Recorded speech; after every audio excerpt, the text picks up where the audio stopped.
हिमाचल प्रदेश के चुनाव में बीजेपी की हार और कांग्रेस की ताजपोशी के बाद ये बड़ा सवाल खड़ा हो गया है कि क्या 2024 में हरियाणा में बीजेपी की सत्ता बरकरार रहेगी या हिमाचल की तरह सत्ता का उलटफेर होगा।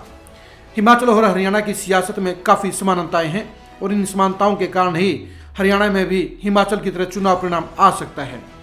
बीजेपी के लिए इसी चुनाव परिणाम ने चिंता बढ़ा दी है और उसके लिए सबसे बड़ा चैलेंज यही है कि वो तीसरी बार हरियाणा में सत्ता कैसे हासिल करे। हरियाणा और हिमाचल के सियासी समानताओं के बारे में हम गहराई से चर्चा करते हैं।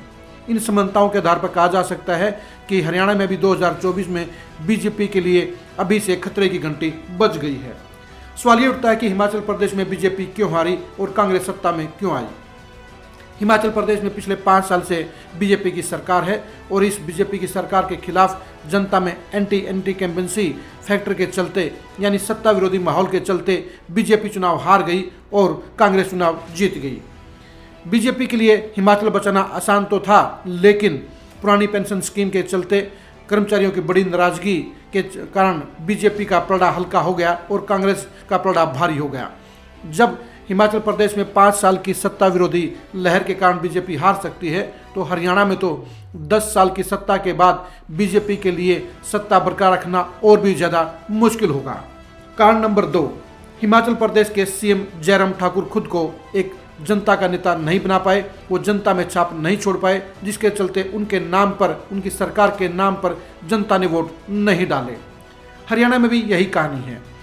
10 साल के सीएम मनोहर लाल खट्टर के लिए जनता की कसौटी पर उतरना आसान नहीं है। अभी तक खट्टर साहब जनता के नेता नहीं बने हैं, उनके पीछे बड़ा वोट बैंक नहीं है, उनके पीछे बड़ा जनाधार नहीं है। उनके बलबूते पर बीजेपी के लिए तीसरी बार सत्ता हासिल करना हरगिज मुमकिन नहीं होगा। 2019 में भी खट्टर की अगुवाई में बीजेपी बहुमत हासिल नहीं कर पाई। ऐसे में 2024 में तो हालात और भी विकट होंगे। ऐसे में सवाल ये उठता है कि क्या खट्टर साहब को बरकरार रखकर बीजेपी 2024 में रिस्क लेगी। जब हिमाचल प्रदेश में 5 साल की सरकार में जयराम ठाकुर बीजेपी की सत्ता नहीं बचा पाए, तो 10 साल की सत्ता के बाद खट्टर साहब के लिए बीजेपी को सत्ता में बरकरार रखना और भी मुश्किल होगा। हिमाचल प्रदेश में जयराम ठाकुर पार्टी के कैडर को साथ लेकर नहीं चल पाए। पार्टी के कार्यकर्ताओं और पदाधिकारियों के साथ उनका तालमेल नहीं था। यही समस्या हरियाणा में भी है। सीएम खट्टर साहब को बीजेपी के नेता अपना नेता नहीं मानते, बल्कि उन्हें हेडमास्टर कहते हैं। बीजेपी के नेताओं और वर्करों को यह शिकायत है कि खट्टर साहब उनका ख्याल नहीं रखते हैं, उनको अहमियत नहीं देते हैं और उनकी सेवाओं के बदले में उन्हें परफेक्ट तरीके से एडजस्ट नहीं किया जा सकता है। जब कैडर ही सरकार के साथ बीजेपी के साथ नहीं खड़ा होगा, तो बीजेपी के लिए हरियाणा में 2024 में सत्ता हासिल करना और भी मुश्किल होगा। हिमाचल प्रदेश में बीजेपी आपसी गुटबाजी कर रही है। राष्ट्रीय अध्यक्ष जेपी नड्डा, धूमल परिवार और जयराम ठाकुर की तिगड़ी की आपस के झगड़े के कारण बीजेपी हिमाचल प्रदेश में चुनाव हार गई। हरियाणा में भी हालात ऐसे ही हैं। सीएम खट्टर साहब के साथ न तो अनिल विज की बनती है, न ओम प्रकाश धनखड़ की बनती है, न राव इंद्रजीत की बनती है, न बीरेंद्र सिंह की बनती है, न कैप्टन अभिमन्यु की बनती है, न रामविलास शर्मा की बनती है। लोकसभा के 10 सांसदों में से 6 सांसद खट्टर साहब के खिलाफ हैं। केंद्रीय मंत्रियों और सांसदों की यह शिकायत है कि खट्टर साहब की सरकार में उनकी सुनवाई नहीं होती है, उनकी अहमियत नहीं दी जाती है।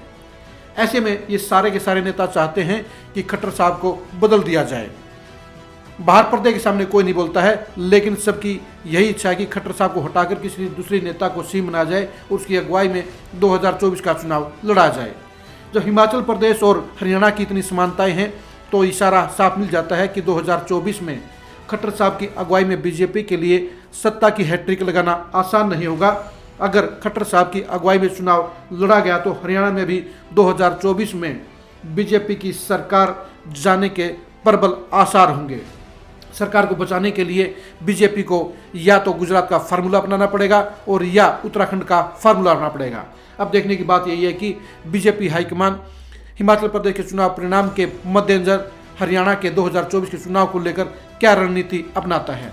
ये तय है कि जब हिमाचल में 5 साल की सरकार के बाद सत्ता खिसक सकती है, तो हरियाणा में 10 साल की सत्ता के बाद उसको बरकरार रखना और भी ज़्यादा चैलेंजिंग होगा और हरियाणा में बीजेपी के लिए अभी से खतरे की घंटी बज गई है। हरियाणा में बीजेपी के अंदरूनी हालात, सीएम खट्टर साहब की शख्सियत के बारे में खरी खरी खबरों के लिए आप जुड़े रहिए खरी खरी न्यूज़ के साथ। नमस्कार।